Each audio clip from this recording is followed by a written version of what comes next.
Welcome to the Rise Together podcast weekly hot take series. Every week, we're going to bring you powerful stories and strategies from leaders who are making a real impact by building stronger, more resilient communities. Get ready to be inspired, motivated, and equipped with the tools to thrive in both your personal and professional life.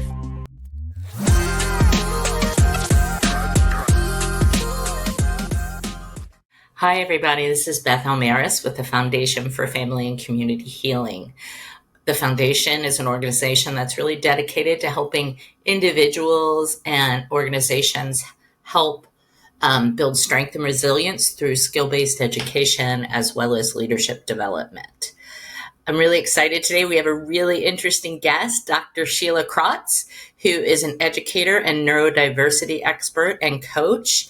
And how are you doing today, Sheila? I'm doing great. I'm so excited to be here. Thank you so much for this opportunity. Of course. Thank you. So why don't you tell us a bit about your work and how you got into it? Thank you. Well, I am a neurodiversity specialist, and I've spent 40 years in schools as a teacher, an administrator, and a parent. And now I help schools and parents and after school programs, which is a very critical aspect, to develop inclusive spaces where children can thrive. My background is rooted in neuroscience, child development, and behavior science. But what I bring is completely practical and adaptable. I develop real tools for real people in real time, from the classroom to the playground to the kitchen table. And I really got involved in this work because I saw, especially when I was an administrator, how misunderstood and unsupported so many children were when they were sent to my office, and saw the need for better supports. Children are going through so much, especially if they are traumatized, or children are going through, there's a lot of trauma that children suffer with. Indeed. And complicated even more if they're neurodivergent. And that's why I admire the foundation's work too, that you understand that, healing and growth happens best in community. Thank you for that. Yeah, and unfortunately, so much trauma happens in the home, and then it's typically generational. And so, the parents or the caregivers don't necessarily have the skills or the coping mechanisms in place, and it's the cycle continues. It's very true. It's very true. I appreciate that comment, Beth, because, when we talk about trauma, we do think about that generational trauma as well. But we have a whole other level of trauma happening now in our world, with gun violence and natural disasters. Children are being truly affected by these things, and then they go to school. So they are bringing a lot with them when they go into the educational arena. Yeah, of course. And then there's active shooter drills and things that we're, being forced to visit trauma upon them as well. Absolutely. Very good point. Yeah, it's education is an incredibly difficult space, but nothing could be more important. Yes. Yeah. So how do you engage with your clients? Do you work with school systems, individual schools? How does that work? Yes, so I work with educators, school leaders, parents, and after-school programs, public and private, and do needs assessment. I'm a very hands-on person. I like to see what's at play, what's working, what's not working, and go and redesign classrooms and playgrounds, but mostly mindsets. I think that's the really critical piece, is really changing that mindset to support children in their emotional regulation and not just compliance. So offering coaching and workshops for parents so that they can have connection over control with their children. Everything that I do is rooted in neuroscience and driven with compassion. So, driven by science, but heart centered. Yeah, that's beautiful. So, we talk a lot about resilience. And what does that term mean to you? What does that mean in terms of your work? Well, I think that we have a long way to go in building resilience capacity in schools, especially in coaching teachers. Many teachers who have been in classrooms for decades, especially in a lot of states that do not require, and there are 14 states that don't require teachers to have continuing education. Wow. So if yes, it's pretty shocking. And so if we have teachers in classrooms who don't know that, to try to coach them into seeing that, a child's behavior is not defiance, it is distress. And so many children are dealing with sensory overload, with trauma, executive function challenges, and we respond with discipline instead of support. So my mission is to shift that mindset. I try to teach people how to move from reacting to responding and de-escalating. And just like Rise Together's focus on emotional resilience, that's exactly the kind of language that we need in education and parenting today. Yeah, very much so. Yeah, I mean, even like basic needs like hunger and sleep, lead to behaviors that are exhibited in the classroom or on the playground. And It is so true, and I'm glad you brought that up, Beth, because in one of the workshops that I do for teachers, especially in after-school programs, I cannot emphasize enough how that is a really overlooked niche market, so to speak, because children are coming into after school programs, and there are a lot of children in after school programs. Parents work, their kids need to go to after school programs, but these children are coming into this program. They are cognitively exhausted, they are sensory depleted.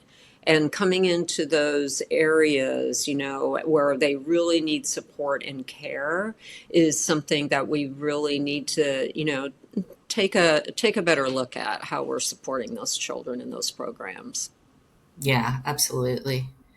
Absolutely. Well, I feel like we could talk forever, but I want to give you time to share how folks can get in touch with you if they're interested in learning more. Sure, absolutely. The best way is through my website, which is drkrotz.com. That has my email, it has my phone number, it has a scheduling calendar, a free consultation if people are interested.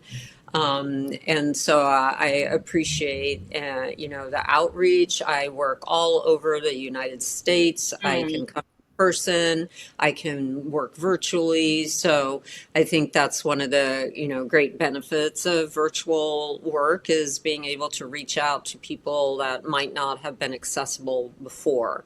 And it really helps too, in early days, especially with parents, to keep costs down so that we're connecting virtually instead of in person. Yeah, absolutely.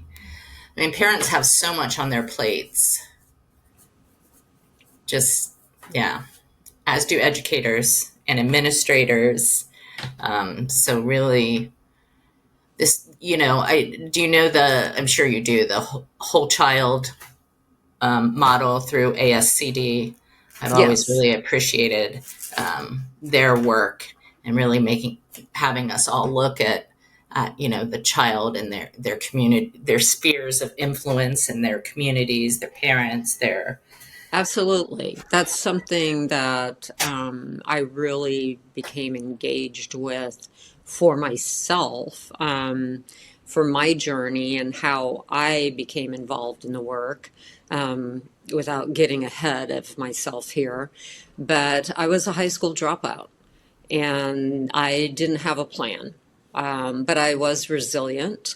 And so I eventually became a nurse, then got my biology degree, segued into teaching in high school, got my master's, got my doctorate, and identifying that's what it's like to live as a neurodivergent person. That's Mm. that convoluted path, and that's something that Mhm. I do specialize in, is working with neurodivergent children, because you can get off track, and if we don't have systems in schools to support that, it can be very challenging for children. Even our youngest learners, really need Absolutely. that support. And so it's really important. That's what I bring, is that drive to build better systems for that whole child, that whole teacher, that whole human experience. Yeah. You're here. Well, it sounds like really amazing work and much needed. Thank you so much for sharing. Yeah, you're Um, welcome. yeah. So I hope folks will check out your site. I know that there's so much going on in terms of challenges with our education space right now. So, I'd like to speak to that for a minute if we have time. of course. Yes, because when we talk about, education, as an industry, it Mm. is, it does and should hold promise. But, we're in a crisis mode in education right now, more than ever before. And I've been in education for 40 years. I just wrote a book about it. It's coming out next month, Oh, about, fantastic. what we've seen in education from 40 years ago. A federal report came out called A Nation at Risk. But Mm-hmm. I challenge that we are a nation of trauma.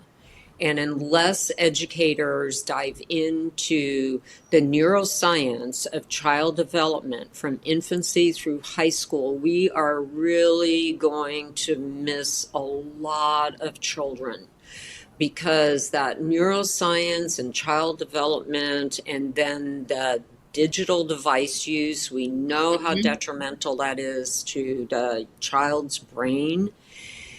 And we have to be very, very careful and cognizant of that impact on children and their learning. And now with the advancements in AI and how it can enhance education, but we have to pause and think about, okay, that's a good thing, but what does that mean about digital use? Because you can't use AI if you're not on a device. And so we have to be very careful to temper that, because as these devices impact the mental health of children, and mental health crises are on the rise, but yet school funding is decreasing, we need to ensure that systems and people are in place who can address the needs for those children, our most vulnerable. We need trauma-informed, neuroscience grounded, and emotionally intelligent people serving our children. We do. And we need communities in the schools, and we need education for parents and other community members. And we have a lot of work to do ahead of us for sure. Absolutely. Thank you so much, Sheila. This has been a great conversation. Well, thank you, Beth. I appreciate it. And I appreciate what Rise Together stands for, because it really aligns with my values of compassion and community-driven transformation. Great.